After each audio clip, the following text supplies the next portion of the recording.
আমার যতটুকু ধারণা আমাদের এই ভাইটির বাড়ি সম্ভবত সিলেট হইতে পারে। ধন্যবাদ জানাই তোমাকে ভাই, salute.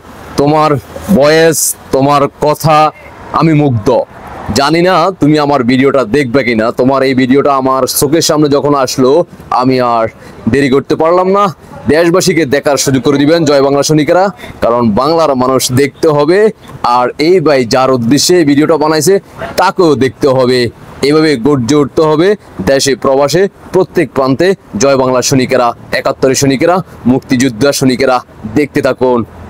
High Khaled, high Khaled, শেখের বেটি ইন্টারভিউ আর খাস যাচ্ছে তোমার মতো একটা চুদলিংপং ইউটিউব চ্যানেলে শেখের বেটি ইন্টারভিউ দেবে? তুমি এই স্বপ্ন দেখতেছো? শেখের বেটি ইন্টারভিউ নেওয়ার জন্য বিশ্ববিখ্যাত সংবাদ মাধ্যমগুলো লাইন ধরে দাঁড়াই আছে। The Guardian, Al Jazeera, BBC news, the Fox, the New York Times এখন শিডিউল পায় না শেখের বেটি ইন্টারভিউ নেওয়ার জন্য। আর তোমার মতো একটা চুদলিংপং ইউটিউব চ্যানেলে শেখের বেটি ইন্টারভিউ দেওয়ার জন্য বসে আছে, এমন স্বপ্ন দেখবা না।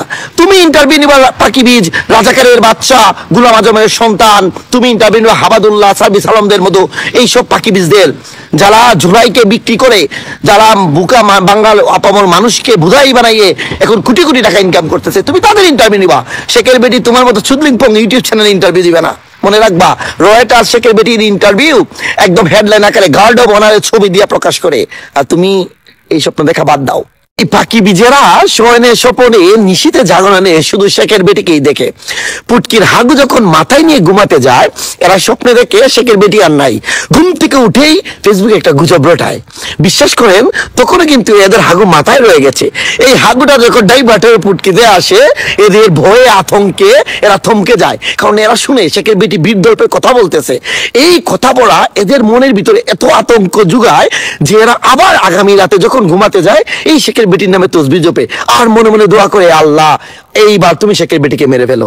কিন্তু আমি আপনাদের উদ্দেশ্যে বলি, এ পাখি বীজেরা, এত ভয় পাওয়ার কিছু নাই। শেখের বেটি প্রতিশোধ পরায়ণ না।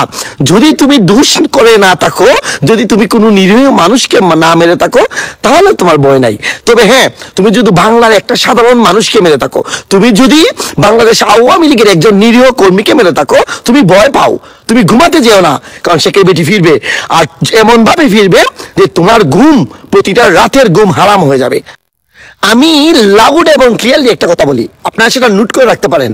বাংলাদেশে আওয়ামী লীগ ব্যতীত কোনো নির্বাচন হবে না, এবং সেই আওয়ামী লীগের নেতৃত্বে অবশ্যই জননেত্রী দেশত শেখ হাসিনাই থাকবে।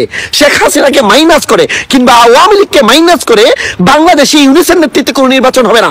এবং আবারও আরেকটা কথা বলি, ইউনিসের নেতৃত্বে বাংলাদেশ আওয়ামী লীগ কোনো নির্বাচনে অংশগ্রহণ করবে না। এটা নোট করে আপনারা দেখে রাখেন। জয় বাংলা, জয় বঙ্গবন্ধু। কি দেখলেন তো?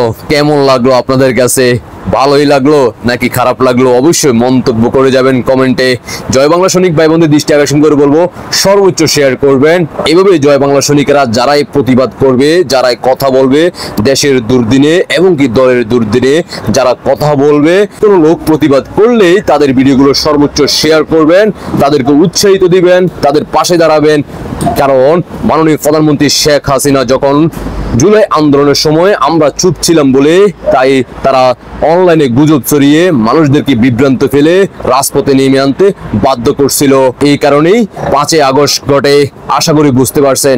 দেশবাসীকে দেখার সুযোগ করে দিবেন। আপনাদের ব্যক্তিগত মতামত অবশ্যই জানাবেন, উড়াদুরা ভালোবাসা দিয়ে যাবেন এই ভাইটিকে। আল্লাহ হাফেজ।